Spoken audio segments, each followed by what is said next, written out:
Hello again. So in this tutorial we're going to just go over some quick transformations that you can do with your photo files. So here I've got a nice scene of Florence from a lovely vantage point. So first thing I'm going to do, again, just to make sure I keep my original safe, is drag my background layer and create a copy. Okay, so my background layer is safe back there. I'm going to just mess around with my background copy. So the first thing that is bothering me about this picture is how crooked it is. So I showed you in one of the other tutorials, the first part, that we can get our rulers by going to View, Rulers, and then out of our rulers we can drag guides.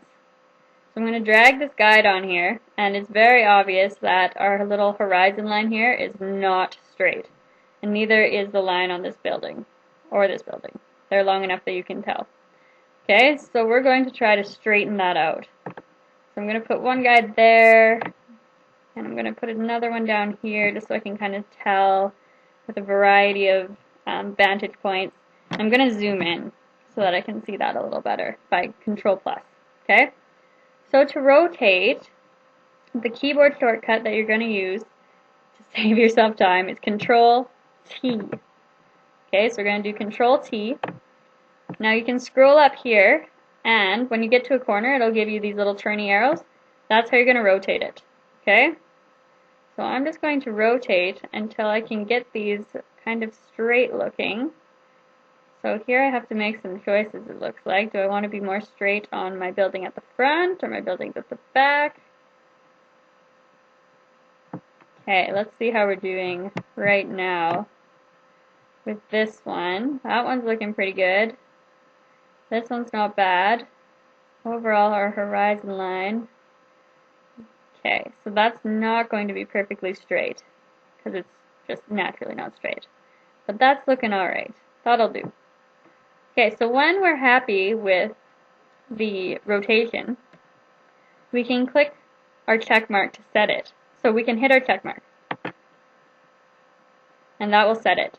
So a problem now is that we can see our background layer behind our background copy. So that's not very good. We don't want to see weird edges popping out with some repeats. So what we're going to do is zoom back out a little bit, turn off our guides, and we're going to crop this thing. So again, our crop tool is over here, and cropping will affect every layer that you have. Okay, that's important to know. So once you crop, there's no going back. Well, there is, but only while you're still working on it that way. So to constrain proportions, again, I'm going to hold down Shift just so that it keeps my image like the same ratio of width to height. And you can see both my layers here. You can see where the copy is and where the original background is. And it's looking pretty good. You really can't tell what they're doing up here. So that's good. Okay. And that's making me a little bit happier. The background, the city itself is on a curve, but that's fine because my buildings are straight. Buildings straight are going to be my biggest concern here. Apply some transformations. There are also other very strange transformations that you could get into. If you go to Edit Transform, you can skew, for example.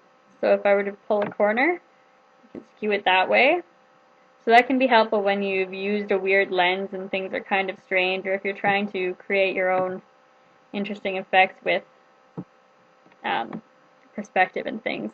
If you want to cancel, you can just hit that, and it'll go back to normal. There's also this warp. Warp can be interesting. So you can grab the different points along the grid. There we go. And it'll give you little things that you can pull around and bend and warp it that way. So again, usually used for more stylistic effects. So if I were trying to make this look like it was a poster or something that was coming off the wall, I could kind of pull with these and have a good time. Or if you were making like a flag, if you had a flat rectangular flag image, you could use warp to make it look like it was blowing in the wind. So that's that one. So yeah, those are your transform effects. And just wanted to let you know those were there. Rotate is probably the most useful one that you will have in your arsenal.